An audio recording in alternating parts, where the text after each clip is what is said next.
Matul il-ġurnata tal-lum ħarġet is-sejħa l-impjant tal-gass, proġett li meta jkun lest il-poplu Malti se jkun jista' jgawdi minn kontijiet orħos tal-elettriku.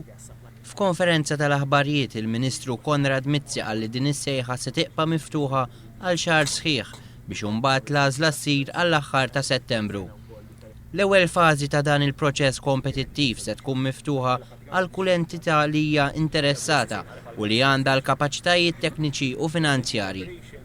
Dawk li jissodisfaw dawn il-kriterju mbagħad ikunu jistgħu jissottomettu tender fl-istadju li jmiss.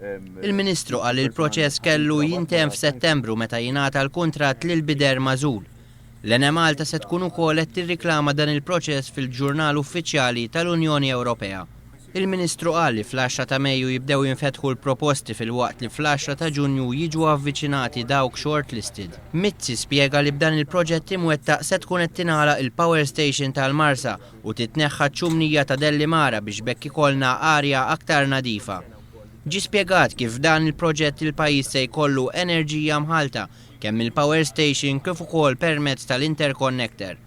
Dan il-pjan huwa wieħed mill-proposti li għandu l-Gvern għal din il-leġislatura biex iraħħas il-kontijiet tad-dawl u l-impjant tal-BWSC jibda jaħdem bil-gass.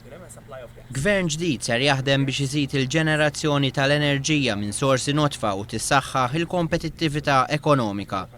Huwa qal li diġà hemm interess qawwi minn diversi kumpaniji f'dan il-proġett fejn stqarr li se jkun lest s'April tal-2015.